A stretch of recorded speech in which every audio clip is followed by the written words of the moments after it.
नमस्कार,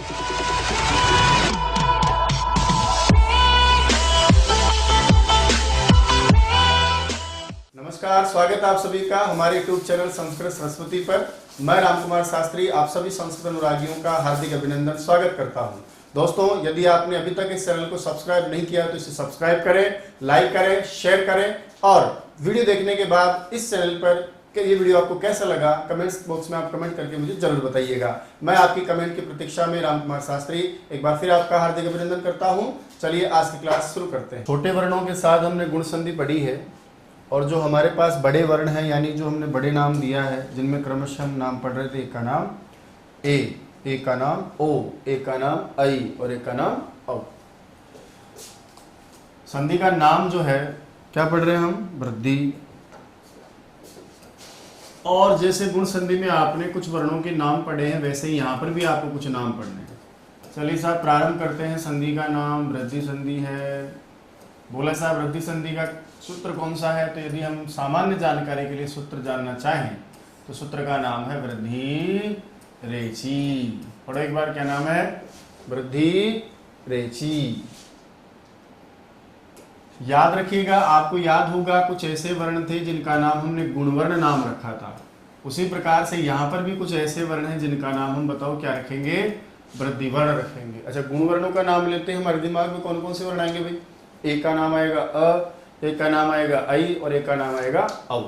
ऐसे ही वृद्धि वर्ण लेते हैं। हमारे दिमाग में भी याद रखिएगा 3 वर्ण नाम में आने चाहिए। वो 3 वर्ण कौन कौन से हैं? तो याद रखिएगा, एक वर्ण का नाम होता है आ, एक वर्ण का नाम होता है आई और एक वर्ण का नाम होता है औ। उन 3 को तो हमने कौन सा नाम दिया? गुण नाम दिया है, जबकि इन 3 को हमने क्या नाम दिया? वृद्धि नाम दिया। अब मान लीजिए रास्ते से कोई जा रहा है, मैंने पूछ लिया भाई तू कौन है? वो कहेगा साहब मैं तो वृद्धि हूँ।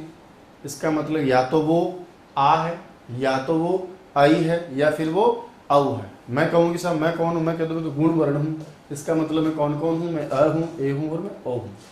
अब आपको याद होना चाहिए कि जब हम गुण संधि कर रहे थे ना, उस समय हमने अ के 2 प्रकार से विभाजन करके पढ़े। एक का नाम हमने अ रखा और एक का नाम क्या रखा हमने? अल। उसी प्रकार से ये आ भी आगे जाकर 2 प्रकार से विभाजित हो जाएगा आपका। यानी कभी कभी आप देखेंगे इसकी संरचना में जब रे के स्थान पर कोई अपवाद स्वरूप वृद्धि की जाएगी तो वहां आर है, और उसी तरह से जब रे के समान पर कोई वृद्धि कार्य किया जाए, हालांकि सौभाग्य आपको मिलेगा नहीं कहीं, तो वहां हमको क्या देखना होगा? आल। तो याद रखिएगा, आ, आई, औ 3 वृद्धि वर्ण हैं। यानी हम जब भी वृद्धि संधि करेंगे इन तीनों में से किसी एक को न्योता देंगे, बुलाएंगे, और आ की स्थिति 2 भागों में बढ़ जाती है। एक स्थिति आर हो जाती है, एक स्थिति आल हो जाती है। लेकिन यहाँ वृद्धि संधि के प्रसंग में ऐसा आपको कम ही देखने को मिलेगा। क्यों मिलेगा वो भी समझिएगा।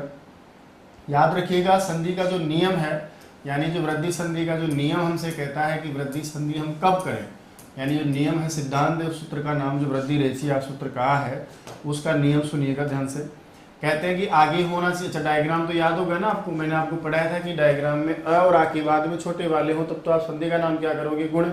और यदि उस डायग्राम में याद कीजिए, मैंने कहा था यदि आगे ए और आ और उसके बाद में छोटे नहीं बल्कि हो जाएं बड़े अक्षर, और याद कीजिए आपको याद आएगा कि वो बड़े अक्षर कौन कौन है? ए है, ओ है, आई है और एक कौन है आपके? औ है। और ये 2-3 बार जोड़ देके मैं आपसे कह चुका हूँ कि संस्कृत वर्णमाला में जो आपके स्वरों का क्रम है 4, वो हिंदी वर्णमाला के समान नहीं होकर के थोड़ा अलग भी होता है। ये हमारी संस्कृत वर्णमाला का क्रम है।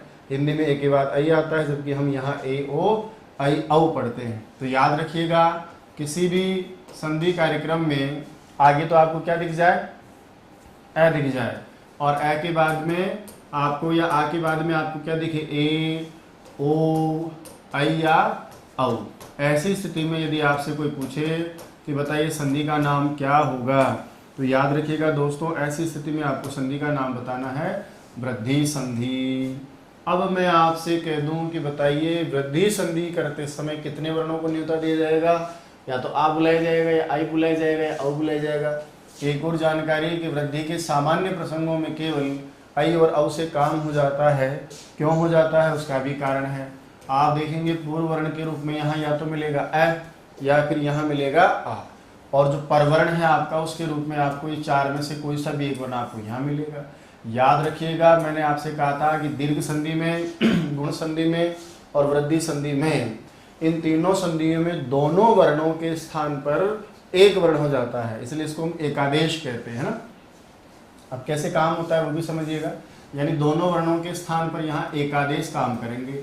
एकादेश का मतलब है दोनों वर्ण चले जाएंगे और उन दोनों के स्थान पर एक ही वर्ण आदेश हो जाता है। और वो बताइए एकादेश कौन सी संधि का या कौन सा वर्ण हो जाएगा? वृद्धि वर्ण हो जाएगा। अब होगा कैसे वो भी हम समझते हैं। कहा कि अ और आ में जो संधि कार्य करेंगे तो फिर यहाँ पर हम कौन सा कार्य करें? तो याद कीजिएगा, हमने कहा कि या तो आ आएगा या आई आएगा या औ आएगा।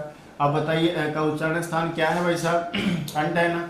इसका मतलब एक ऐसा वर्ण आएगा जिसमें उच्चारण स्थान में कंठ भी काम आता हो। और बताइए ए का उच्चारण स्थान क्या है? कंठ तालु है ना। कंठ तो वैसे आ ही गया ना भाई, तालु लिख दो एक ही बात है ना, कंठ तो ले ही लिया ना, मैंने लिख ही दिया है ना। उसी प्रकार से यहाँ पर ए का उच्चारण स्थान क्या है? कंठ है। और यहाँ बताइए औ का कंठ तालु है, कंठोष्ठ है, तो ये आपका हो जाएगा कंठ प्लस औष्ठ हो जाएगा। इसी प्रकार से ए और आई का वही सेम प्रोसेस, आई दो तो कंठ तालु है, अकार का उच्चारण स्थान कंठ है, आई का उच्चारण स्थान कंठ तालु है। उसी प्रकार से अ के बाद में औ मिले तो ऐसा उच्चारण स्थान वाला आए जिसमें आप देख रहे होंगे एक उच्चारण स्थान आपका कौन काम में आ रहा है? कंठ काम में आ रहा है। और उसके बाद में दूसरा जो आ रहा है वो आपका औष्ठ काम में आ रहा है। तो अब हमारा जो वृद्धि वर्ण आएगा ना वो वृद्धि वर्ण आएगा जो इन उच्चारण स्थानों के समान उच्चारण स्थान वाला होगा। मुझे बताइए कंठ तालु वाला इसमें कौन दिख रहा है? आ तो नहीं है ना, क्योंकि आ का उच्चारण स्थान केवल कंठ होता है। आई को देखें, आई दे तो कंठ तालु बिल्कुल। इसका मतलब जब ए और आ प्लस आई करेंगे तो वृद्धि वर्ण कौन आएगा? आई। उसी प्रकार औ दो तो कंठोष्ठम में देखोगे यहाँ मैच करता हुआ आपको कौन दिखेगा? औ। उसी प्रकार से यहाँ जब आप मैच कराओगे कंठ तालु वाला तो आई के पर में रहने पर कौन होगा? आई। और उसके बाद में कंठोष्ठ वाला मैच करवाओगे औ में तो इन तीनों में से मैच करता हुआ बताइए कौन मिल जाएगा आपको? औ। यानी कहने का मतलब मैंने कहा था ना आपसे कि हमारा यहाँ काम केवल इन दो से ही चल जाएगा, आई और औ से। उसका कारण है कि यहाँ उच्चारण साम्यता के हिसाब से आपको इसकी आवश्यकता ही नहीं पड़ेगी। समझ रहे हो आप? चलो, तो मैं सीधी भाषा में जो आप सुनना चाहते हैं उस बात को यदि मैं आपसे कहूँ तो आपको तो ये याद रखना है कि अ प्लस ए बराबर क्या बनता है? आई। अ प्लस ओ बराबर क्या बनता है? औ। अ प्लस आई बराबर क्या बनता है? आई। और अ प्लस ओ बराबर औ बराबर भी क्या बनता है? औ। यदि इस संपूर्ण चर्चा को आप देख रहे हो, इनमें समझने का प्रयास कर रहे हो, तो इसमें एक बात और आपने देखी होगी, इन चारों को हम इन चार प्रकार से नहीं लिख करके, यदि आपसे मान लीजिए थोड़ा शॉर्टकट में भी कहूँ तो आप इधर देखिएगा, ए पर में हो चाहे आई पर में हो बन तो आई रहा है ना। इसी तरह से ओ पर में हो चाहे औ पर में हो बन तो औ रहा है ना। इसलिए यदि हम दोनों को अलग अलग नहीं करें और दोनों को एक साथ लिखने का भी प्रयास करें कि भैया ए और आ के बाद में ए या आई मिल जाए तो आई बना दो, ए और आ के बाद में ओ या औ मिल जाए तो औ बना लो, हम ऐसा भी कह सकते हैं, है ना। सीखने की सुविधा के लिए कर सकते हैं।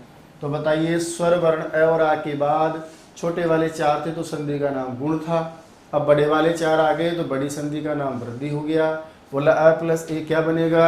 आई बन जाएगा। अ प्लस आई भी क्या बनेगा? आई बन जाएगा। अ प्लस ओ क्या बन जाएगा? औ बन जाएगा। और अ प्लस औ बराबर भी क्या बन जाएगा? औ बन जाएगा। कहाँ कहाँ करें, कैसे कैसे करें? तो आओ सब, सबसे पहले जो हमारी कंडीशन है, कंडीशन नंबर एक, उस एक ही कंडीशन में दो चीजें भी पढ़ सकते हैं। क्या पढ़ सकते हैं कि ए और आ का योग, ए और आ के पर में वर्ण मिल जाए या तो ए या फिर वर्ण मिल जाए आपको आई।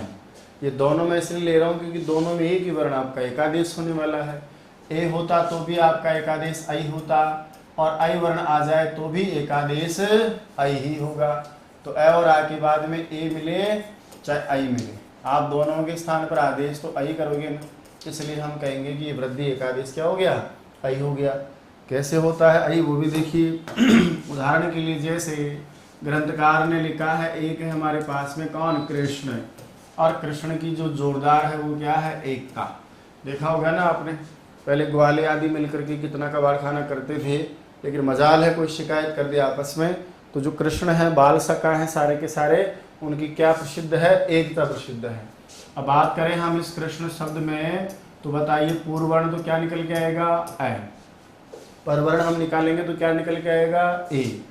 ये देखिए एकता का आदि वर्ण हो गया हमारा ए, वो हमारा परवर्ण है। मैं आपसे पूछूं कि बताइए अ की बात अ होता तो आप क्या बताते सवर्ण देव बताते ना, ठीक है। मैं आपसे सामान्य पूछ रहा हूँ कि इस बार आगे अ है, पीछे बड़े वाले, अच्छा छोटे वाले होते तो क्या बताते आप, गुण संधि पढ़े हो ना। लेकिन अब की बार छोटा नहीं बल्कि कौन है भाई, बड़ा है, बड़े लोग हैं, और बड़ों के साथ कौन सी संधि करेंगे हम, बड़ी संधि करेंगे। करो देखिए आगे बचा हुआ है कृष्ण, अ और आय को मिलाएंगे तो क्या हो जाएगा आई, और पीछे क्या लिखा हुआ है कता। अब जब आप देख रहे हैं कि आगे व्यंजन वर्ण है और व्यंजन वर्ण के बाद में स्वर वर्ण हो तो उसमें मिल ही जाता है ना, इसलिए जब हम इसमें मिला देंगे तो ये देखिए साहब आपका हो गया कृष्ण। जब मिलाओगे तो याद रखना व्यंजन के साथ ये दो मात्रा वाला दिखेगा आपको ऐसे और उसके बाद में क्या लिखा कता। पढ़ के सुनाओ दे, कैसे पढ़ोगे इसको, कृष्णाई कता या कृष्ण एकता क्या पढ़ेंगे कृष्ण एकता। और देखिए साहब एकता तो कलयुग में लोगों की भी जोरदार है, आजकल कितनी सारी एकता इधर उधर आपको देखने को मिलती है। जनों की एकता, जन प्लस एकता। अब देखिए वृद्धि संधि में भी एक शॉर्टकट मेथड अपन निकालते हैं, कैसे कि जब वृद्धि संधि करेंगे तो शब्द के बीचों बीच या तो आपको देखने को मिलेगा ऐ या देखने को मिलेगा औ। अब हम बनाते समय थोड़ा समय कैसे बचा सकते हैं, सीखते समय थोड़ा जल्दी कैसे सीख सकते हैं, उसका उपाय क्या हो, तो याद रखिएगा जब हम ए और आ आगे देखेंगे ना, उसके बाद में वृद्धि के लिए ए और आई दिखेगा, ओ और औ दिखेगा। आप पहले कंफर्म करो कि आगे क्या है, ए है या आई है, ओ है या औ है। यदि ए और आई आपको दिख जाता है तो निश्चित रूप से आप क्या करेंगे, इस वाले ए या आ में आई मिला के आप पढ़ लीजिए। यहाँ ए है तो भी इसको आई बना लीजिए, आई है तो भी आई बना लीजिए। उदाहरण के लिए जैसे कृष्ण है तो कृष्ण में आई लगाइए, ए है ना आगे इसलिए, तो कृष्ण से क्या बना कृष्णाई। जन से क्या बनेगा जनई, मत से क्या बनेगा मतई, देव से क्या बनेगा देवई, राम से क्या बनेगा रामई, मम से क्या बनेगा ममई, और तव से क्या बनेगा तवई। यदि आगे ओ आएगा तो फिर वहाँ औ कर लेंगे, जैसे कृष्ण से कृष्णऊ, मम से ममऊ, तव से तवऊ, गोपाल से गोपालऊ। इस तरह से हम प्रयोग कर सकते हैं। जैसे जन से ए है, यहाँ आह, यहाँ ए है, दोनों के स्थान पर क्या आ जाएगा आई, तो वापस मिलेगा तो न में ही नव, इसलिए आपका देखो संरचना में जनई और आगे कता क्या बन गया जनई कता। इसी प्रकार से देखिए तथा प्लस एव, तथा प्लस एव किताबों के अच्छे उदाहरण हैं। आ भी है ए भी है, आ और ए के स्थान पर क्या हो जाएगा आई, तो तथ बचेगा, तथ में आई मिला दीजिए साहब, क्या बन गया तथैव। इसी प्रकार से हमेशा ही इसका मीनिंग यदि आप संस्कृत में पढ़ेंगे तो बनेगा सदा एव। एव एक अव्यय शब्द होता है, सदा भी अव्यय शब्द है। चलिए आ और ए मिलकर के बताओ क्या हो जाएगा आई, और आपका शब्द क्या बन जाएगा सदैव। इसी प्रकार से अलग अलग शब्दों में तदा प्लस एव तदैव, मम प्लस एव ममैव, तव प्लस एव तवैव। तव यानी तुम्हारा, एव का मतलब ही, ये देखिए तव प्लस एव बनाइए साहब, क्या बन जाएगा तवई बन जाएगा। स्त्रीलिंग में मैं आपको बता रहा था पिछली संधि में कि वह होता है लड़का तो हम बोलते हैं सह, जब लड़की हो तो फिर हम क्या बोलते हैं सा। ये देखिए सा, ऐसा, वो तो ऐसी ही है, ऐसा लड़की के लिए आए ना, देखो ऐसा होता तो लड़का होता, लड़की है तो ऐसा लिखते हैं। तो सा में आ है, आगे ए है, और दोनों मिलकर के बताइए क्या हो जाएगा, सा की जगह शई, व की जगह वही, दा की जगह दई, तो यहाँ पर क्या हो जाएगा शैषा। सभा ऐशा, यह कौन, यह सा का मतलब यह है, यह कौन है यह वह है, यह कौन है ये सभा है। ये देखिए साहब आ है ए है, और दोनों के स्थान पर बताइए क्या हो जाएगा आई, तो आगे जाकर आपका शब्द क्या बन जाएगा सभैषा। ठीक है, पिछली रेट भर्ती परीक्षा में प्रश्न आपको दिया था याद हो तो, उद्योगेन एव, किसके द्वारा ही, उद्योगों के द्वारा या उद्योग के द्वारा ही, है ना, उत्पाद होता है तो उद्योगेन गेन, और बताइए ना प्लस ए मिलकर क्या हो जाएगा नैव, ऐसे। और देखिए बहुत सुंदर उदाहरण है, च प्लस 1 प्लस 1। पढ़ो एक बार इसको, च प्लस 1, तो ये तो क्या बन गया बताइए, च प्लस 1 चाइक। और बताइए का प्लस ए बराबर भी वापस क्या बन जाएगा, कई, और आगे का है, तो च प्लस 1 प्लस 1 सबको मिलाएंगे तो हम क्या बना लेंगे, चाइकाई कहा। आगे देखिए इसी प्रकार से, तदा प्लस एव तदैव, सर्वदा प्लस एव सर्वदैव। इसी प्रकार से जरूरी नहीं है कि पीछे ए ही हो, आई भी हो सकता है। जैसे मत प्लस ऐक्यम, मत प्लस ऐक्यम। याद रखिएगा यहाँ पर ज़्यादातर जहाँ जहाँ भी आप आई पढ़ेंगे और औ पढ़ोगे, है ना। उदाहरणों में कई बार आपको ऐसा लगेगा कि यार ये आई है तो हम पहचाने कैसे कि ए है, या फिर ओ है कि औ है।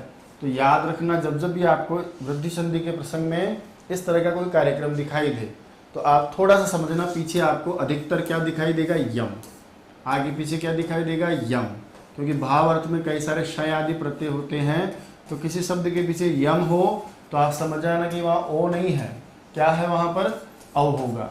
यदि पीछे यम है तो वहाँ ए नहीं मिलेगा, फिर क्या मिलेगा आपको, आई मिलेगा, है। जैसे एक जो होता है संख्या में एक, वो तो ए वाला ए होता है, लेकिन जब एक का भाव बनाते हैं तो भाव में वहाँ अनेक प्रत्यय जुड़ करके क्या बन जाता है, ऐक्यम। तो मत की जो एकता का भाव है वो क्या कहलाता है, मतैक्य कहलाता है। ठीक है, बताइए आगे क्या है, अ, पीछे क्या है, आई। बताओ अ और आई मिलकर के भी तो आई होता है ना, इसलिए आप यहाँ क्या लिखेंगे, वही वापस मतैक्यम। जनों की भी एकता का भाव हो सकता है, जन प्लस ऐक्यम, जन प्लस ऐक्यम। अब मुझे बताइए साहब यहाँ क्या बन जाएगा, जनैक्यम, है ना। मतैक्यम की तरह यहाँ पर भी क्या बन जाएगा, जनैक्यम। महा प्लस ऐक्यम, तो फिर बताइए आप क्या बना लेते, महैक्यम बना लेते। इसी प्रकार देव प्लस ऐश्वर्यम, देखिए ईश्वरता का भाव क्या कहलाता है, ऐश्वर्यम कहलाता है। ये देखिए फिर वापस क्या आ गया, पीछे यम आ गया ना, ये देखो ये आपका इस तरह का आई दिखेगा आपको। अब बताइए आगे अ है, पीछे आई है ना, तो दोनों के स्थान पर हम यहाँ करेंगे तो क्या हो जाएगा, आई हो जाएगा। देव मिला दीजिए आई, और आगे है श्वर्यम, बराबर क्या बन गया, देवेश्वर्यम। मान लीजिए ये ऐश्वर्य कृष्ण का हो, कृष्ण भी तो आपके जो है इतने बड़े राजा हुए, कृष्ण प्लस ऐश्वर्यम, कृष्ण प्लस ऐश्वर्यम। अब बताइए कृष्ण के ना की जगह अब क्या सुनाई देगा, आई सुनाई देगा ना। और आगे देखिए कृष्ण, ये आपका बन गया आई, और उसके बाद में यम बराबर कृष्णैश्वर्यम। इसी तरह से महा प्लस ऐरावतः, महा प्लस ऐरावतः। ऐरावत का नाम आपने सुना होगा, इंद्र का जो हाथी था ना, उस इंद्र के हाथी का नाम क्या था, ऐरावत हाथी था, बहुत बड़ा हाथी था। अब बताइए महा में है आ, इधर है आई, दोनों के स्थान पर हो जाएगा आई, आगे रावतः जुड़ेगा और आपका शब्द क्या बन के तैयार हो जाएगा, महैरावतः। क्या बना, महैरावतः। बहुत बड़ा इंद्रिक जाल हो, महा प्लस ऐन्द्रजालिका, महा प्लस ऐन्द्रजालिका, महा प्लस ऐन्द्रजालिका। बताइए साहब क्या बनेगा, आगे आ है, पीछे आई है, दोनों चले जाएंगे और दोनों के स्थान पर क्या आ जाएगा, महई, आगे इंद्र, और उसके बाद में क्या है, जालिका, उसको हम ऐसा कैसा जोड़ देंगे, क्या बन गया, महेंद्र जालिका। तो हमने क्या सीखा कि भैया चाहे आगे ए और आगे बाद में ए हो चाहे आई हो, दोनों वर्णों के स्थान पर जब हम संधि कार्य करते हैं तो दोनों के स्थान पर क्या जुड़ जाएगा, आई जुड़ जाएगा। और देखिए साहब इसके अलावा जो वर्णों की व्यवस्था है उसमें हमारे पास में कंडीशन नंबर 2, जिसमें हम दो बातों को एक साथ ही ले लेंगे। कैसे ले लेंगे, मान लीजिए आगे मिल जाए वही स्वर वर्ण कौन सा वाला, ए वाला, और दूसरा वर्ण बताओ कौन सा आ जाए, आ। इसके बाद में यदि हमको दिखाई दे, चाहे वो आपका ये ओ हो, चाहे फिर आपको क्या दिखाई दे, औ। याद रखिएगा दोनों वर्णों के स्थान पर एक आदेश हो जाएगा। कौन सा वाला एक आदेश? वृद्धि वर्ण जो है औ, वो आपका एक वर्ण आदेश हो जाता है। मैं पहले ही बता रहा था कि आपके ये वर्ण वृद्धि वर्ण कहलाते हैं, इसलिए इनको व्याकरण की भाषा में ये कह देते हैं हम कि भाई दोनों वर्णों के स्थान पर एक ही वृद्धि वर्ण आदेश हो जाता है। ठीक है, पहले तो हम क्या कर रहे थे, पहले हम ए और आई को देख करके क्या कर रहे थे, हम आई बना रहे थे। अब की बार हमने क्या देखा है, ओ देखा है और औ देखा है, इसलिए दोनों के स्थान पर हम जब मिलाएंगे तो ओ होगा तो भी औ बनाएंगे, औ होगा तो भी औ बनाएंगे। कैसे साहब? यहाँ देखिए ग्रंथकार ने भी कुछ अलग अलग शब्दों से आपको पढ़ाने का प्रयास किया है। उन्होंने लिखा है कि गंगा प्लस ओगह, गंगा का तल या गंगा का पवित्र जल। बताइए, हम देखें यहाँ तो गंगा में आप देखेंगे जो प्रथम शब्द है गंगा, और बताइए गंगा में क्या मिला हुआ है, आ। उसके बाद में दूसरा शब्द है ओगह, और ओगह में प्रथम वर्ण आपको दिखाई दे रहा है, संधि वर्ण क्या निकालेंगे हम, ओ। तो आगे तो क्या है, आ, और पीछे क्या है भाई, ओ। दोनों वर्णों के स्थान पर संधि कार्य करते समय दोनों के स्थान पर करेंगे, एक के स्थान पर करें, दोनों के स्थान पर ही होगा ना। बताइए तो आगे क्या है, गंग। इसके बाद में आ और ओ को मिलाकर हमने क्या कर लिया, औ। और आगे क्या बचा हुआ है, घ। आगे मैंने कहा कि जब व्यंजन वर्ण हो और उसके बाद में कोई स्वर वर्ण हो तो उसको मिल जाता है, जिसे हम सामान्य संयोग भी कहते हैं। लीजिए साहब, गंगा प्लस औगह, गंगौगह हो गया ना। तो कहने का मतलब है कि आगे ओ हो चाहे औ हो, दोनों ही स्थितियों में औ हो जाता है। और देखिए जैसे जल प्लस ओगह, जल का तल, पैंदा। बताइए आगे क्या है, ए, पीछे क्या है, ओ। याद कीजिए मैंने आपसे कहा था कि ए और आ के बाद में यदि मान लीजिए ए मिल जाए और आई मिल जाए ना, तो दोनों स्थितियों में हम क्या बनाते हैं, आई बनाते हैं ना। यहाँ पर आपको क्या मिलेगा, या तो ओ मिलेगा या फिर आपको औ मिलेगा। और जब ओ और औ दोनों मिलते हों तो दोनों ही स्थितियों में आपको औ ही में तो बनाना है।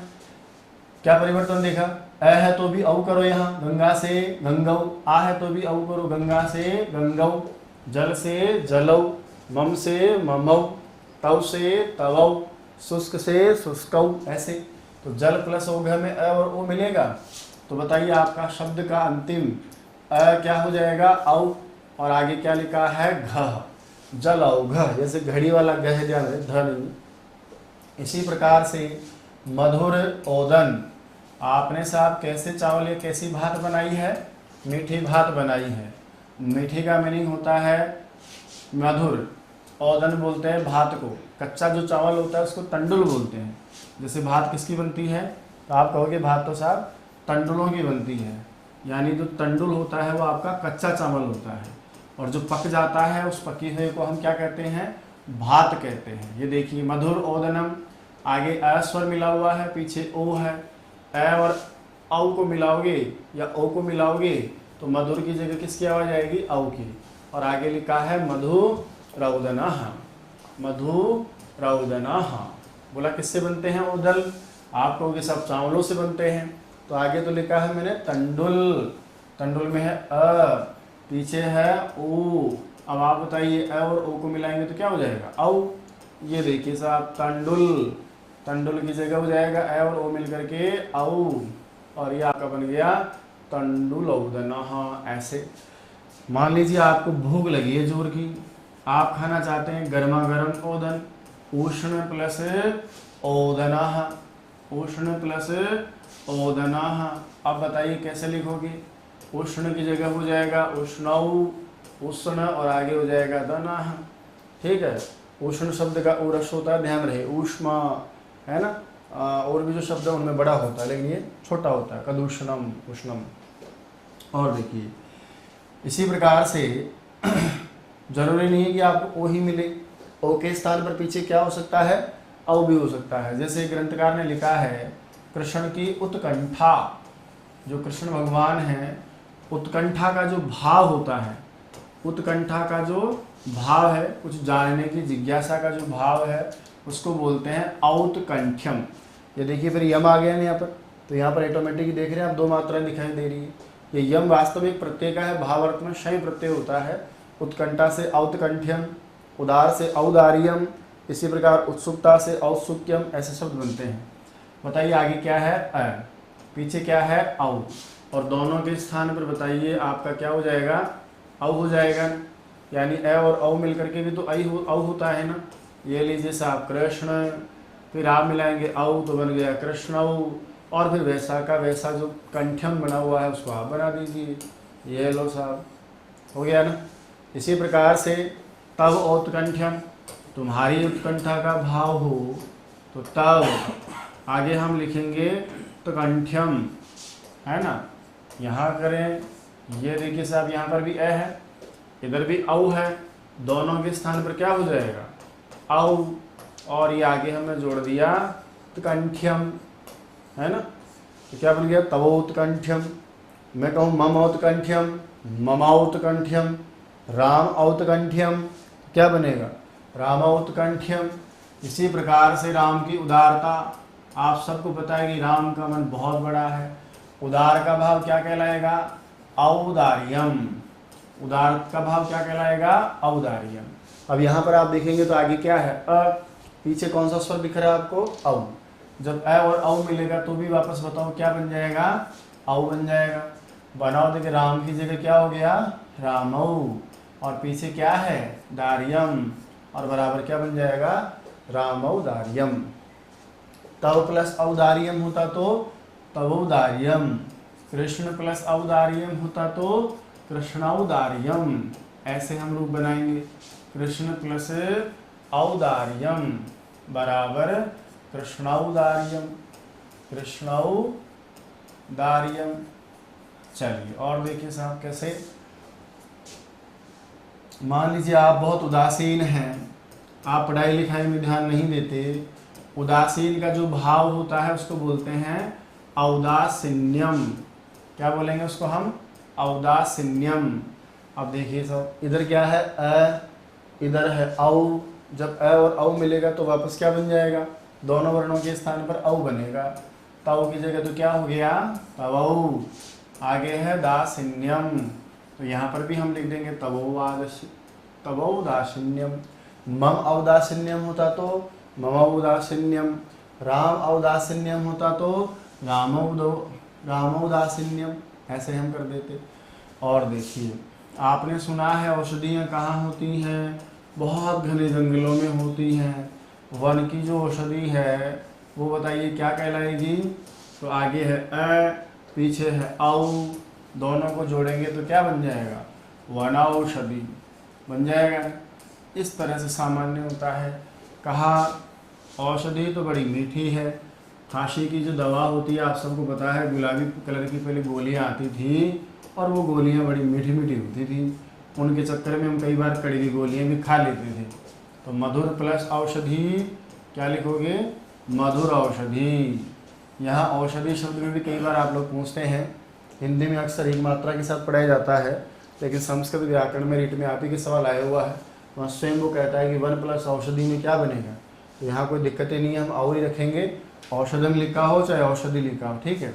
इसी प्रकार से दिव प्लस अवकशः, दिव प्लस अवकशः, अब बताइए साहब क्या बन जाएगा दिवौकशः बन जाएगा। दिव प्लस अवकशः दिवौकशः। तो कहने का मतलब है कि जब भी सामान्य हम आगे अ के बाद औ देखेंगे तो भी हमारी संधि कार्य में क्या रूप बनेगा भाई औ का रूप ही बनेगा ना, ठीक है। तो वृद्धि संधि में हम दो बातें विशेष ध्यान रखेंगे कि ए या ऐ पर में मिले तब तो क्या बन जाएगा ऐ ओ, और यदि औ स्वर आपका पीछे मिल जाता है फिर आप बताइए कौन सा स्वर मिल जाएगा औ, यही पढ़े हो ना पीछे। चलो सब, संधि का नाम है वृद्धि संधि। वृद्धि संधि करने वाले सूत्र का नाम क्या पढ़े थे हम, वृद्धि संधि करने वाले सूत्र का नाम क्या पढ़े थे हम वृद्धि रेची, ठीक है। पूछेगा परीक्षा में वृद्धि वर्ण कितने हैं, उत्तर हो जाएगा 3। कौन कौन से वृद्धि वर्ण हैं, आप कहोगे साहब आ ऐ औ, पूछे आपसे कि वृद्धि वर्णों में आ किन रूपों में बदल जाता है, आप कह देंगे साहब आ आर में भी बदलता है और आ आल में भी बदलता है। कहे कि ए और आ के बाद कौन कौन हो तो वृद्धि संधि होती है, जवाब होगा ए ओ आई औ।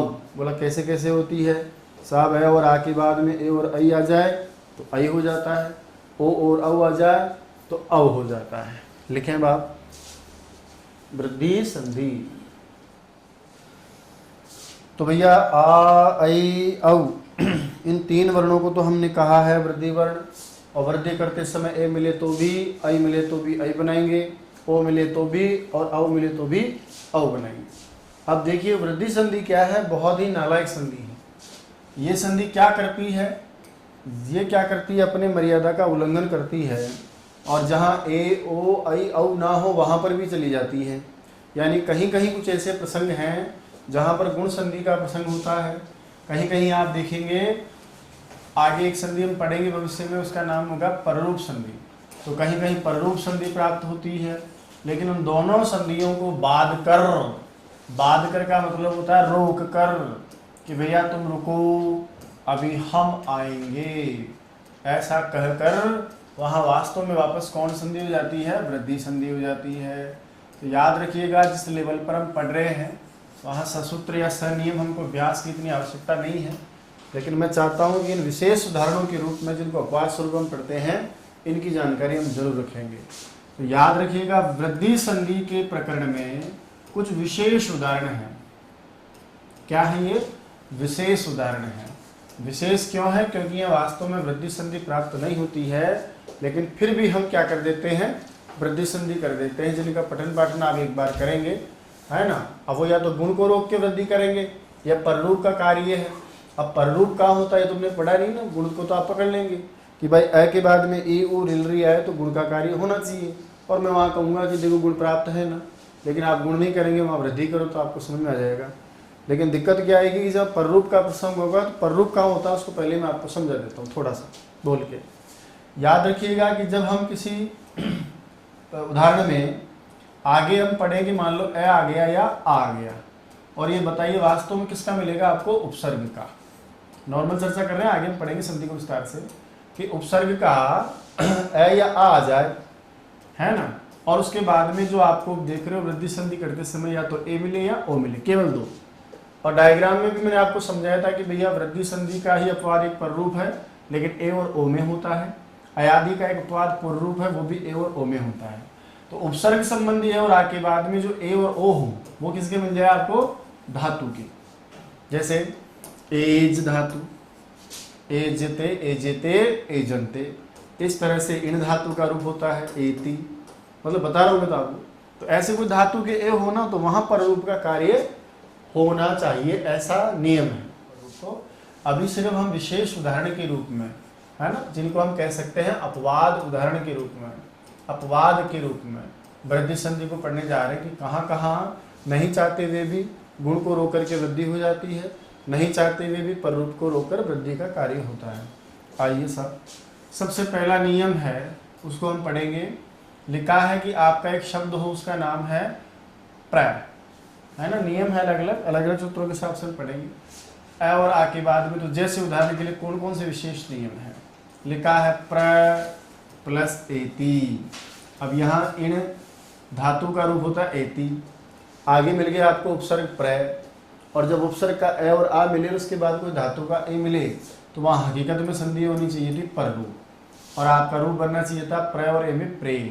लेकिन वृद्धि संधि जबरदस्तियाँ हो जाती है, और मुझे बताओ वृद्धि संधि में ए और ए मिलकर क्या होता है, ऐ, और आपका शब्द बन जाता है प्रैति।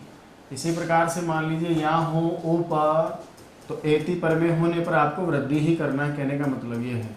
और वैसे भी आप तो जो सामान्य केवल जो संस्कृत व्यवहार वाले लोग नहीं हैं, जो संस्कृत नहीं पढ़े 10वीं कक्षा के बाद ग्रामर को, तो वो समझ ही रहे होंगे कि ए और ए मिल के वृद्धि में वैसे भी ऐ होता है। तो अभी आप इसको सामान्य ही समझे। उप प्लस एति क्या बन गया भाई, उपैति। एक और नियम है जो कहता है कि उपसर्ग संबंधी बाद में यदि एद धातु का रूप हो, एद का मतलब होता है बढ़ना, एति का मतलब होता है जाना जाता है। अब एद रूप से बनेगा, ये भी आपका क्रिया का धातु का ए है, आगे उपसर्ग का अ है, तो वहाँ पररूप होना चाहिए था वास्तव में। लेकिन उसको रोक करके हम कह देते हैं नहीं, यहाँ पर रूप का कोई काम नहीं है, वृद्धि संधि करेंगे तो आपका रूप देखो क्या बन गया, प्राइधते। उसी प्रकार से कोई दूसरा उपसर्ग हो और वहाँ हम लिख दें एधते, तो यहाँ पर भी देखिए अ है, आगे ए है, उप प्लस एधते बराबर क्या हो जाएगा, उपाइधते हो जाएगा। ठीक है, तो मैं आपको थोड़ा सा इसलिए बोला था अभी कि उपसर्ग संबंधी मामला होना, धातु का मामला हो तो फिर वहाँ वृद्धि संधि नहीं होती। एक्चुअल में आती सबसे पहले कौन है, वृद्धि, लेकिन वृद्धि का ही एक अपवाद है, यानी एक संधि बन गई वृद्धि में से ही कि उपसर्ग और धातु का मामला हो तो वहाँ पररूप होना चाहिए, लेकिन किन्हीं किन्हीं स्थानों पर फिर वापस हमको क्या चाहिए, वृद्धि ही चाहिए। इसलिए हम क्या कर देते हैं, पररूप का बाद कर देते हैं, पररूप को रोक लेते हैं, है ना। तो यहाँ वास्तव में किसको रोका गया भाई, पररूप को रोका गया। ध्यान रखना कि इन सभी उदाहरणों में जिसने आपको रोका, जिसको आपने रोका है वो सब कौन सी संधि के रूप है, पररूप के। क्यों है, क्योंकि उपसर्ग का मामला है, पीछे सब धातु वाले ए हैं, और ऐसी स्थिति में वृद्धि को रोक करके पररूप संधि का काम होना चाहिए वास्तव में। लेकिन कहते हैं कि नहीं भैया देख, सारे उपसर्ग और सारे धातु हम तुझे नहीं दे सकते, है ना, कुछ तो मुझे भी चाहिए, तो वो दो धातु भी मांग लेता है। एक इन धातु जिसके रूप एति इता इस तरह चलते हैं, एक एद धातु मांग लेता है जिसका नाम जो एदते एदते एदंते की तरह चलता है। और देखिए इसी नियम के उदाहरण में आगे और बढ़ाया गया है, लिखा है जैसे पृष्ठ प्लस ऊह, पृष्ठ प्लस ऊह। अब मैं आपसे पूछूं, बताओ वास्तव में आगे कौन सा वर्ण दिख रहा है आपको, पृष्ठ में अ, उसके बाद ऊह में कौन दिख रहा है आपको, ऊ। आपने इससे पहले पर प्लस उपकार में क्या बनाया है, परोपकार बनाया है ना, यानी अ और उ मिलकर के वास्तव में कौन सी संधि होनी चाहिए थी भाई, गुण संधि होनी चाहिए ना। लेकिन कहते हैं कि नहीं, हम गुण नहीं होने देंगे, यानी ये जो उदाहरण है वो आपके वास्तव में किसका अपवाद है, गुण का अपवाद है। तो कहते हैं कि नियम है कि अ और आ के बाद में यदि ऊह शब्द आ जाए तो ऊह शब्द के रहने पर भी गुण संधि का कार्य नहीं करेंगे, वृद्धि संधि का कार्य करेंगे। अब बताइए, गुण करते तो क्या होता, ओ, लेकिन गुण में तो ओ नहीं, वृद्धि में तो ओ नहीं होता ना, वृद्धि तो किसका नाम होती है, औ का नाम। तो ऊ से मिलती जुलती वृद्धि में ऊह के स्थान पर औ हो गया। अब मुझे बताइए, पृष्ठ प्लस ऊह क्या बन गया, पृष्ठौह है। इसी प्रकार विश्व हो, अ मिल गया, पीछे ऊह शब्द होना चाहिए, तो बताइए विश्व प्लस ऊह बराबर क्या बन गया, विश्वौह। यहाँ पर भी आप देख रहे होंगे अ और ऊ था ना, गुण होना चाहिए, लेकिन मना कर दिया।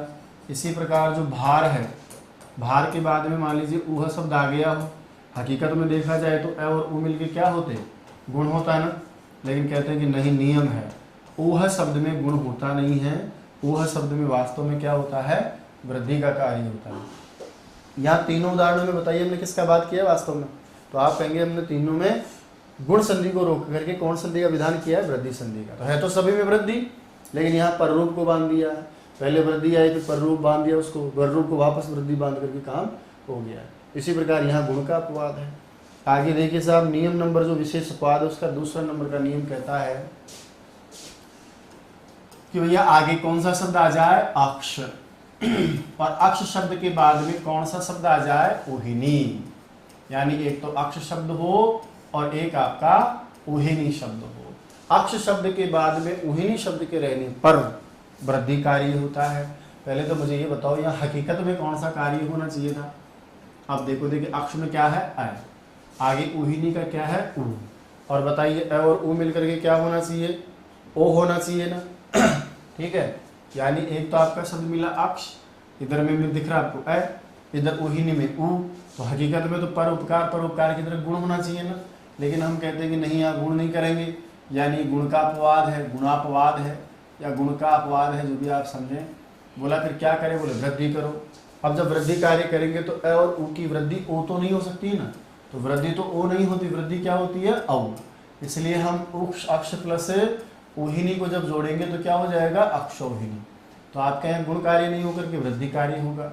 दूसरी जो आपको विशेष बात याद रखनी, वो ये रखनी है कि जैसे ही हम संधि कार्य करके इसको मिला देंगे, पहले तो केवल ऊहिनी शब्द था, ऊहिनी शब्द में न दिखाई दे रहा है ना, वो जैसे आप इसको मिलाओगे और एक साथ लिखोगे तो इस अक्षौहिणी के जो न है, इस न को आगे जा करके अणत्व का कार्य भी हो जाएगा, यानी न किस में कन्वर्ट हो जाएगा, अण में।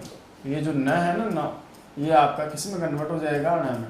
याद कीजिए, मैं शुरुआत की इस क्लास में आपको पढ़ा रहा था, उस समय जो व्याकरणम का रूप बता रहा था, तो मैंने आपसे कहा था कि मान लीजिए यदि न से पहले कौन कौन आ जाए, या तो उस शब्द में र आ जाए या फिर श आ जाए, तो बताइए उस न की जगह क्या बन जाता है भाई, ण बन जाता है। याद है रामायणम आदि का उदाहरण दिया था, पोषणम शोषणम का उदाहरण दिया था। बोले साहब यहाँ तो हमें न से पहले दोनों ही नहीं दिख रहे, लेकिन मेरी आंखों से देखो देखो इस शब्द में तो नहीं थे ना, अरे अलग अलग तक तो नहीं थे ना, लेकिन जैसे हमने दोनों को अलग किया फिर तो मिलेगा आपको कैसे, अक्षौहिणी में अब देखो ये अक्ष बन रहा है ना, और अक्ष में किस किस का योग है पता है आपको, क और श का योग है। तो अब जो अक्षय में जो श है उसको मान करके आप इस न को क्या कर लेते हो, अक्षौहिणी कर लेते हो। नियम है पूर्व पदार्थ संज्ञाया मगह, ठीक है, कि पूर्व पद में भी यदि निमित्त हो न को न बनाने का कोई कारण मिल जाए तो आप उसको न को न बना लेते हो। तो याद रखना, मिलाते ही तो न हो जाएगा और तोड़ते ही नियम दिखेगा। ये विशेष उदाहरण है, परीक्षा की दृष्टि से अपवाद में सबसे अच्छा उदाहरण है। तो अक्ष प्लस उहिनी बराबर क्या बनाओगे भाई, अक्षौहिणी। अक्षौहिणी एक सेना का नाम है, ऐसा कहते हैं बहुत बड़ी सेना जिसमें 10 लाख घुड़सवार हों, 10 लाख पैदल सैनिक हों, 10 लाख हाथियों के सवार हों, तो वहाँ पर उस सेना का नाम क्या हो जाता है, अक्षौहिणी सेना हो जाता है। ठीक है, आगे बढ़ो। नियम है कि मान लीजिए एक स्व शब्द आगे हो और उसके बाद में एक शब्द आपका इर और एक शब्द आपका इरिन, इर का कोई सा भी रूप आपको मिल जाए, यानी स्व शब्द के बाद में या तो इर का कोई रूप हो, जैसे इरह, जैसे इरी, या जैसे इरिणी, ऐसा। तो इर और इरिन शब्दों का कोई भी रूप हो, उससे आगे स्व शब्द हो तो भी वृद्धि का कार्य होता है। अब आप यदि सामान्य रूप से देख पा रहे हो तो आपके दिमाग में आ रहा होगा कि भाई यहाँ तो अ है, यहाँ ई है, अह ई है, अह और ई है, और ऐसी स्थिति में तो बताइए नेचुरल संधि में आपसे पूछो तो आप क्या बताओगे, तो आपके दिमाग में संधि यही आ रही है कि भैया अ और ई मिल करके तो वास्तव में क्या होता है, गुण। इसका मतलब यहाँ आपने किसको रोक लिया, गुण को रोक लिया, गुण का अपवाद है। कैसे, अ और ई में हकीकत में यदि हम पढ़ते और ये विशेष नियम नहीं देते तब तो आपको याद है रमा प्लस ईश बराबर रमेश की तरह क्या बना लेते, स्वेरा। लेकिन कहते हैं ऐसा नहीं होता है, जब हम अ और ई को करते हैं तो वहाँ वृद्धि का कार्य करना होता है, और ए वृद्धि नहीं होती बल्कि वृद्धि क्या होती है, आई। इसी प्रकार से स्व प्लस एरी जोड़ोगे तो स्वैरी नहीं बनेगा बल्कि स्वैरी बनेगा। उसी प्रकार से स्व प्लस एरिणी जोड़ोगे तो स्वैरिणी बनेगा। यानी नहीं चाहते हुए भी बिना प्राप्त होने पर भी यहाँ वृद्धि का विधान किया गया है। हकीकत में क्या होना चाहिए था भैया, गुण होना चाहिए था ना, तो ये वास्तव में किसके अपवाद है, गुण के अपवाद है। इसी तरह से आगे कुछ और विशेष उदाहरण दिए गए हैं जिनमें आपसे कहा गया है प्र प्लस ऊह हो, है ना, फिर प्र प्लस ऊढ़ हो, प्र प्लस ऊढ़ी हो, यानी प्र उपसर्ग के बाद में 5 शब्द दिए गए आपके लिए कि प्र उपसर्ग के बाद में 5 शब्द हों।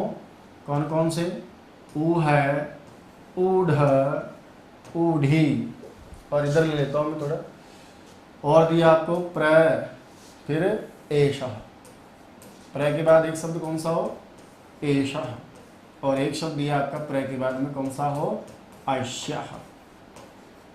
ठीक है, अपवाद का नियम है, क्या कहता है आपसे कि भैया प्र उपसर्ग के बाद में 5 शब्द हों, ऊह शब्द, ऊढ़ः शब्द, ऊढ़ी शब्द, एषः शब्द, ऐषः शब्द, तो यहाँ चाहे वृद्धि प्राप्त हो जाए ना हो, चाहे गुण संधि का काम करना हो चाहे पररूप का काम करना हो, मैं तो वृद्धि का काम ही करूँगा। यहाँ देखो अ और उ में वास्तव में क्या होना चाहिए था, गुण होना चाहिए था। आपको पता है प्र प्लस उ बराबर प्रो बनता, लेकिन नियम होने के कारण हमने डबल मात्रा करके वृद्धि दिखा दी। प्र प्लस ऊढ़ में जो प्रौढ़ है, वृद्धि को प्राप्त हुआ व्यक्ति है, तो बताइए यहाँ पर वृद्धि करेंगे तो क्या बनेगा, प्रौढ़ बनेगा। प्र प्लस ऊढ़ी में भी आपको वृद्धि का काम ही करना है, तो अ और उ मिलकर के यहाँ पर भी क्या हो जाएगा, अब हो जाएगा ना। और ये देखिए साहब यहाँ पर भी क्या बन गया, प्रौढ़ी बन गया। ये तीनों उदाहरणों में आपने वास्तव में हकीकत में आपसे पूछे कि बताइए आपने कौन सी संधि को रोका है, तो हकीकत में आपने यहाँ कौन सी संधि को रोका है, गुण को रोका है, इसलिए इसको हम किसका अपवाद कहेंगे, गुण का अपवाद कहेंगे। और देखिए 2 को मैंने अलग लिखा, उसका कारण याद है, उपसर्ग आगे पीछे धातु संबंधी ए हो तो हकीकत में संधि तो कौन सी प्राप्त होनी चाहिए थी, पररूप, लेकिन नियम है कि प्र शब्द के बाद में एशः शब्द हो तो चुपचाप वृद्धि करो। तो अ और ए की वृद्धि क्या होती है भाई? आई, इसलिए हमने बनाया प्रैशः। प्र प्लस एशिया में जो ए है इसमें वृद्धि काम करोगे तो फिर बताइए आपका शब्द क्या बन जाएगा? प्रेष्यः। दोनों ही रूपों में आपको हकीकत में यहाँ पररूप संधि प्राप्त थी, क्योंकि यहाँ उपसर्ग का है ना, उसके बाद धातु का ए है, तो ये कार्य आपका करना ही नहीं था, लेकिन जबरदस्ती हमने कर दिया। और ये हकीकत में किसका अपवाद है? पररूप अपवाद है। तो कहीं कहीं आपने गुण को बांधा है, कहीं कहीं जो है आपने पररूप को बांधा है। तो जहाँ गुण का और पररूप का बाध करके किसी वृद्धि संधि का कार्य आप कर रहे हो तो इसको कहते हैं विशेष अपवाद, विशेष नियम। ठीक है, यह है आपका गुण का अपवाद, गुणापवाद है ना, यह है आपका गुणापवाद। तो ये गुणापवाद। और देखो साहब, अभी तो इसके बाद में है अगला नियम, उसमें कहते हैं कि अकारांत कोई शब्द हो, अकारांत कोई शब्द हो और उसके बाद में रित शब्द आ जाए, जैसे सुख प्लस रिताः। ये थोड़ा विशेष है, इसको देखिएगा आप इधर देखिए। कहते हैं कि कोई ऐसा तृतीय समास का उदाहरण हो, हालांकि इतनी सारी चीजें हमारे समझने के लिए जरूरी नहीं है, तो याद रखना है कि रित शब्द बाद में होना, रित शब्द तो आपको वृद्धि कार्य करना है। अब हकीकत में देखा जाए तो आगे क्या है? पीछे क्या है? री। आपने राज प्लस ऋषि क्या बनाया है? राजर्षि बनाया है। देव प्लस ऋषि बराबर देवर्षि बनाया है। महा प्लस ऋषि बराबर महर्षि बनाया है। अब यहाँ पर भी वास्तव में देखा जाता तो क्या बनता? सुख प्लस रीता सुखर्ता बनता है ना भाई। लेकिन अब थोड़ा सा यहाँ चेंज है मामला। कहते हैं कि ऋत शब्द पर में हो, कोई तत्पुरुष समास तृतीय तत्पुरुष समास का प्रसंग हो, तो वहां पर गुण संधि नहीं करनी है। ऋत शब्द पर में रहने पर आपको तृतीय समास के प्रसंग में फिर आपको वृद्धि संधि करनी है। तो इन दो उदाहरणों में जो मैं लिखने जा रहा हूँ, कैसे? अब कहा कि आगे कौन सा अक्षर है? अ है ना। ये देखिए साहब, ये है आपका सुख, आगे है अ, उसके बाद में है री और उसके बाद में है ता। अब अ और री का जो गुण करते तब तो अर होता, लेकिन अब की बार आप इन दोनों में क्या कर रहे हो? वृद्धि कर रहे हो ना। और ये देखिए वृद्धि में आएगा अ और री की जगह आ, लेकिन किसको लेकर आएगा? रे को। और ये आपका है तह। अब मिला के देखो, देखिए एक बार आप इसको, सुख आर मिलाएंगे तो सुखार, आधा तय ऊपर जाएगा और आपका शब्द क्या बन जाएगा? सुखार्तः। सुख से व्यतीत किया हुआ, सुख से काटा हुआ, सुख को पार किया हुआ सुखार्थ कहलाता है। उसी तरह से मान लीजिए दुखेन ऋताः, जो दुख पूर्वक काटे हो, दुख प्लस ऋताः। तो दुखेन ऋतः में तृतीय तत्पुरुष समास का प्रसंग होता है, वहाँ अ और आ के बाद में ऋत शब्द पर में हो तो फिर आप गुण संधि नहीं करेंगे। यहाँ पर भी आप बताइए कौन संधि करोगे? वृद्धि। अब बताओ, आगे अ है ना, पीछे री है ना, तो अ और री की वृद्धि क्या हो जाएगी? आर। तो बताओ दुख से क्या बन जाएगा? दुखार। सुख से क्या बना था भाई? सुखार। उसी तरह यहाँ पर भी दुखार बनेगा, पीछे तो जोड़ दो, ये लो दुखार का। इसी प्रकार मान लीजिए आप भूख से पीड़ित हैं, तो भूख को कहते हैं संस्कृत में क्षुधा, क्षुधया ऋतः। आगे बचा क्षुधा, पीछे है ऋत शब्द। अब देखिए साहब, आ और री मिलकर के वैसे तो अर्गुण होता है ना, ब्रह्मा प्लस ऋषि ब्रह्मर्षि, लेकिन यहाँ पर हम वृद्धि करेंगे तो अब की बार अर नहीं बल्कि आर हो जाएगा और शब्द क्या बन जाएगा? क्षुधार्थ। यहाँ पर भी यदि हम दृष्टिपात करें तो हकीकत में देखा जाए तो वास्तव में यहाँ संधि का प्रसंग किसका था? गुण संधि का। लेकिन हमने रोक लिया और कहा कि हम गुण संधि नहीं करेंगे, बल्कि यहाँ किसका अपवाद है? ये गुण का अपवाद होकर के हम संधि का कार्य करते हैं वृद्धि का। यदि गुण करते तो भाई साहब अर बन जाता, जैसे राजर्षि, देवर्षि, ब्रह्मर्षि, महर्षि, शीत ऋतु बनाओ। तो याद रखिएगा, वैसे सबसे इंपोर्टेंट दुखार सुखार्थ है। सुख प्लस ऋताः सुखार्तः, दुख प्लस ऋताः दुखार्तः, क्षुधा प्लस ऋताः क्षुधार्तः। इसी तरह से कुछ शब्दों के बाद ऋण शब्द हो, कुछ शब्दों के बाद क्या हो? ऋण शब्द हो। जैसे प्र उपसर्ग के बाद मान लो ऋण शब्द हो, उसी प्रकार से वत्सतर शब्द के बाद में ऋण शब्द हो, है ना। और कौन कौन से शब्द हो ऋण से पहले? कंबल शब्द हो, तो कंबल प्लस ऋणम।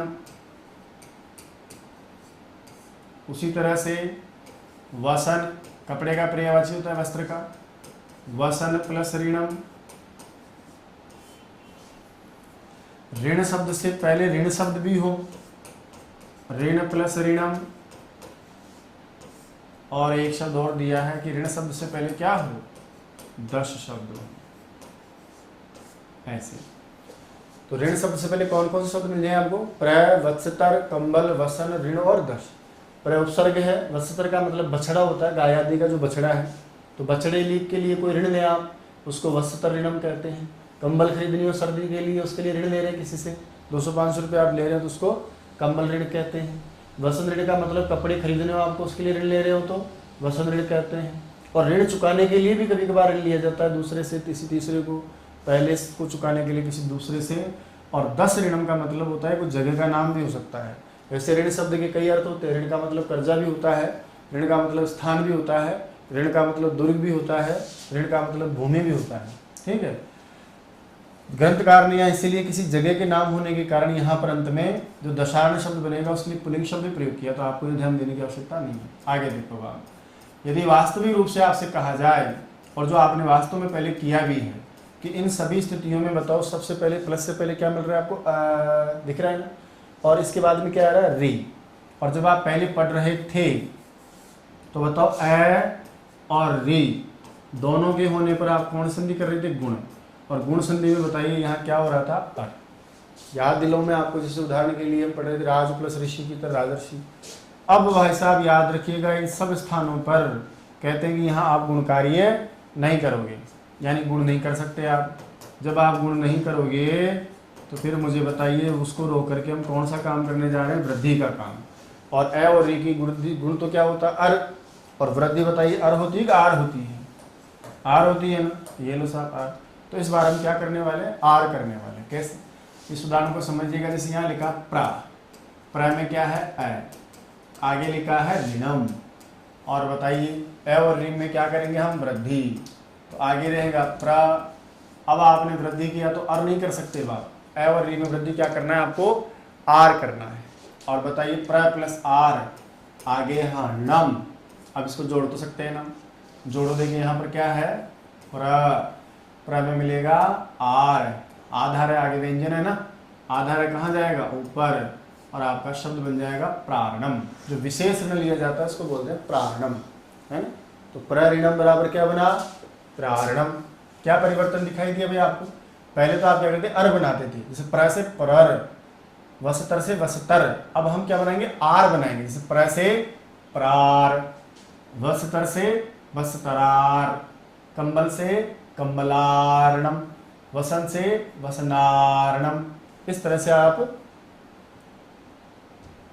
रूप बनाएंगे, वसन से वसनार, ऋण से ऋणार, दस से दशार, ऐसे। तो बनाओ, देखिए वत्सतर शब्द है, ये देखिए वत्सतर लिखा मैंने, वत्सतर। अब ए और री मिलकर क्या हो गया, आर गया ऊपर, आगे नम। कंबल से बनाओगे तो कंबल तो पूरा लिखेंगे हम, फिर कंबल के पीछे ल में जो अ है, आगे वाला री मिलकर क्या हो जाएगा, आर, ये बन गया देखो कंबलार, पीछे जोड़ दो नम, बराबर क्या बन गया, कंबलार। इसी प्रकार से आगे है वसन, पीछे है ऋणम, न में जो अ है वो, और आगे री मिलकर के आर हो गया, और वापस लिख दिया मैं ऋणम वसनारणम। इसी प्रकार से ऋण प्लस ऋणम, ऋण चुकाने के लिए भी ऋण लिया जाए तो ए और री मिलकर के क्या हो जाएगा, आर। तो ऋण शब्द रहेगा, आर मिला दीजिए आप, आगे क्या है नम, बराबर ऋणार्णम।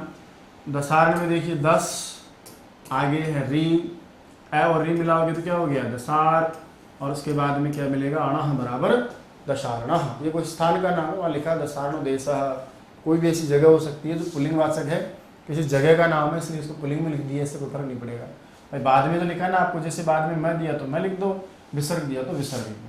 अब मैं आपसे परीक्षा में पूछ लूँ, वैसे पूछेगा कोई नहीं आपसे, ये सब जगह वास्तव में कौन सी संधि का कार्य प्राप्त था। तो ए और री में तो हम सबको पता है ना, सर विदित विस्तार से हमने कई सारे उदाहरणों को सीखा था कि भाई ए और री हो तो वास्तव में संधि का नाम क्या होना चाहिए, गुण। तो आप समझ गए होंगे कि सारे के सारे उदाहरण वास्तव में किसके अपवाद हैं, गुण के अपवाद हैं। ठीक है, आगे बढ़ो। लास्ट जो हमारा एक और विशेष नियम है तो मैं उनको भी लिख देता हूँ।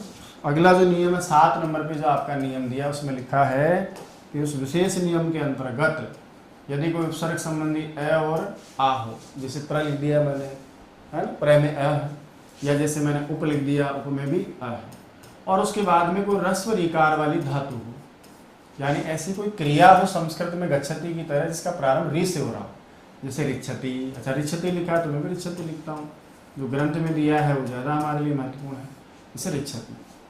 तो ऐसी स्थिति में बोला जब उपसर्ग संबंधी मामला हो, उसमें अ और आ हो, और आगे यदि रिच्छति पद या मान लो आप सीधा रिच्छति शब्द आ जाए, तो वहां पर भी आप ध्यान रखिएगा, गुण नहीं करेंगे, क्योंकि अ और रि का तो गुण अर होता है ना, प्रार्थति बनता, लेकिन कहते हैं ऐसा नहीं होता है। यहाँ पर जब आप वृद्धि करोगे तो प्र में अ और इधर री में री, रिच्छति में री, दोनों मिलके क्या हो जाते हैं आर, उसके बाद में क्या बचा हुआ पीछे छति। अब इसको मिला सकते हैं आराम से, प्र आर, क्या बना भाई प्रार, और आगे क्या लिखा है छति, बराबर क्या हो गया प्रार्थति है, प्रार्थति, प्रार्थति। आगे बोलो। उसी प्रकार से उप प्लस रिच्छति, उप अ निकलेगा, री निकलेगा, दोनों मिलके क्या हो जाएंगे आर, इसके बाद में क्या है छति। अब मिला दे इसको, उप में आर मिलेगा तो क्या बन जाएगा उपार, है ना, ये लीजिए सर उपार, आधा रह गया ऊपर, उसके बाद में छति, बराबर बन गया आपका उपार छति। हकीकत में आपसे पूछूं मैं कि बताओ यहाँ कौन सी संधि का काम होना चाहिए था, तो आप कह दोगे साहब ये तो गुण होना चाहिए था। इसका मतलब ये किसका अपवाद है, गुण का अपवाद है। याद रखिएगा, कभी आपसे रेट और सीटेट भर्ती परीक्षाओं में तो कम से कम ये कभी नहीं पूछेगा कि इसमें कौन सा किसका अपवाद है, किसका अपवाद है, लेकिन ये साथ में इसलिए हमने लिया है कि थोड़ा आपको समझ में तो आए ना कि वास्तव में हमने पहले यहाँ गुण पढ़ा था, अब आप वृद्धि कर रहे हो, पहले हमने यहाँ कुछ और पढ़ा था, अब आप कुछ और कर रहे हो। तो 7 ऐसे मुख्य स्थान होते हैं जहाँ पर अलग अलग संधियाँ प्राप्त होने पर भी जबरदस्ती उन संधियों को रोक करके हम इन संधियों का कार्य कर देते हैं, है ना। यानी ये संधियाँ वृद्धि वहाँ प्राप्त नहीं है, लेकिन हम फिर भी किसी विशेष नियम को आधार मान करके, अच्छा ये कुछ पाणिनि ने अपने मन से थोड़ी ना लिखा है, ये जो विशेष उदाहरण विशेष नियम आप देखते हो ना, तो प्ररिच्छति को क्या है कि प्रार्थति पढ़ा जाता था, कभी प्ररिच्छति पढ़ा ही नहीं गया होगा। अब जैसे शब्द हैं उन शब्दों को बनाए रखने के लिए पाणिनि बेचारे नियम बनाते हैं कि भाई प्ररिच्छति नहीं पढ़ा गया प्रार्थति ही पढ़ा जाए, उपार्थति नहीं पढ़ा गया उपार्थति पढ़ा जाता है तो उपार्थति ही पढ़ा जाए। तो व्याकरण में याद रखिएगा, हमेशा शब्द को बनाए रखने के लिए, उस शब्द की गरिमा को बनाए रखने के लिए, शुद्धता को बनाए रखने के लिए, जैसा वो व्यवहार में काम में लिया जा रहा था शुद्ध रूप में, उसको बनाए रखने के लिए ही कई प्रकार के नियम उपनियम अपवाद बनाए जाते हैं। तो कितनी बातें पढ़ाई मैंने आपको 7। एक बार रिपीट करते हैं। हम सबसे पहले हम पढ़ रहे थे कि मान लीजिए हमारे पास में आगे कोई भी अ और आ हो, चाहे उपसर्ग संबंधी हो या किसी और संबंधी हो, और उसके बाद में हमें मिल जाए कोई भी 2 धातुओं का रूप, जिसमें एक धातु का नाम था इण और एक धातु का नाम था एद, और वहाँ पर यदि हमें पररूप का कार्य करना हो तो हम पररूप कार्य नहीं करेंगे। सबसे पहला नियम तो आपका यही था, जैसे प्रएति में हमने क्या किया प्रैति, उपएति का उपैति, प्रएदते प्रैदते, उपएदते उपैदते। इसी प्रकार से ऊह शब्द बाद में हो तो भी आप गुण मत करो, वृद्धि करो। कैसे, जैसे पृष्ठ ऊह पृष्ठौह, विश्व ऊह विश्वौह, भार ऊह भारौह। इसी तरह से नंबर 2 नियम था, अक्ष शब्द आगे हो ऊहिणी शब्द पीछे हो तो गुण मत करो साहब, वृद्धि ही करो। तो अक्षौहिणी विशेष क्या पड़ा कि न को क्या हो जाएगा, न हो जाएगा। तीसरा नियम है स्व शब्द के बाद में इर और इऋण का कोई रूप हो तो स्व प्लस इरह वृद्धि करो, स्वैरह, स्व प्लस इरी स्वैरी, स्व प्लस इरिणी स्वैरिणी। बोला वास्तव में कौन संधि होनी चाहिए थी, गुण, लेकिन हमने क्या कर दिया जबरदस्ती वृद्धि। नंबर 4 नियम क्या कह रहा था, प्र उपसर्ग के बाद 5 शब्द हों, ऊह ऊढ़ ऊढ़ी एषः ऐश्य, और यही होने चाहिए कि आगे पीछे कुछ नहीं। तो कहते हैं कि वहाँ गुण मत करो, पररूप भी मत करो, आप केवल कौन सी वृद्धि संधि करो, वृद्धि संधि। सब में वृद्धि कर रहे हैं हम, ओवरऑल ध्यान रखना। चलो साहब, जैसे प्रऊह प्रौह, प्रऊढ़ प्रौढ़, प्रऊढ़ी प्रौढ़ी, प्रएषः प्रैषः, प्रऐष्यः प्रैष्यः। इसके बाद में नियम नंबर आपका 5 था कि मान लीजिए कोई तृतीय तत्पुरुष समास का मामला हो और उसके बाद में ऋत शब्द आ जाए तो ऋत शब्द के साथ में वृद्धि कार्य करो। जैसे सुख प्लस ऋतः सुखार्तः, दुख ऋतः दुखार्तः, सुधारितः सुधारतः। ठीक है। इसके बाद में छठा जो नियम है वो कहता है कि इन ऋण शब्द से पहले यदि प्र, वस्तर, कंबल, वसन, ऋण और दस केवल यही शब्द हों तो फिर वहाँ पर आप गुण संधि नहीं करेंगे, वृद्धि संधि ही करेंगे। तो प्र प्लस ऋणम प्रारणम, वत्सतर ऋणम वत्सतरारणम, कंबल प्लस ऋणम कंबलारणम, वसन ऋणम वसनारणम, ऋण ऋणम ऋणारणम, दश ऋणः दशारणम। अच्छा, इन शब्दों से पहले कोई और शब्द आ जाए तो फिर अपन गुण करेंगे। याद कीजिए, मैंने आपको लिखा था ना, दश ऋणः दशारणः लिखवाया था, परमृतः परमार्था हो जाएगा, इस बातों का ध्यान रखना। इसके बाद हम लास्ट पढ़े कि मान लीजिए उपसर्ग संबंधी अ आ के बाद में यदि कोई ह्रस्व ऋकार वाला धातु रूप प्रारंभ हो जाए तो वहां पर भी आप वृद्धि करो, गुण मत करो। तो प्र प्लस ऋक्षति में आपने प्रार्थति बनाया वृद्धि करके, उप प्लस ऋक्षति में आपने उपार्थति बनाया है। किसको रोका आपने? गुण का। ये जो आगे लिखा है वो संधि का नाम नहीं, ध्यान रहे। संधि तो सातों जगह आपने वृद्धि ही की है। कई बार पूछते हैं कि सर ये संधि कौन सी करी है, तो भाई संधि तो हम वही कर रहे हैं जो आपने हार बनाया है, आपने औ बनाया है, आपने ऐ बनाया है। तो इन सभी सातों स्थानों पर जितने भी मैंने आपको उदाहरण लिखे हैं, मान लीजिए 30 हैं 40 हैं, इन सभी में कार्य तो संधि का ही हो रहा है। पर कभी आप गुण को रोक रहे हैं, कभी आप प्ररूप को रोक रहे हैं। तो एक दो बारी का पाठ करेंगे, आपके मुंह पे आ जाएंगे, और विशेष उदाहरण है तो इनको दोहरान कर करके आप इसको याद रखेंगे। तो दोस्तों, ये थी आज की क्लास, एक नए अंदाज में, एक नए विषय वस्तु के साथ, एक नए तरीके के साथ। आशा करता हूं आज का वीडियो आपको बहुत अच्छा लगा होगा। आज की क्लास आपकी प्रतियोगी परीक्षा के लिए बहुत लाभदायक रहेगी। दोस्तों, ये वीडियो कैसा लगा, वास्तविक आपका अनुभव कैसा रहा, ये कमेंट्स बॉक्स में आप मुझे कमेंट करके जरूर बताएंगे।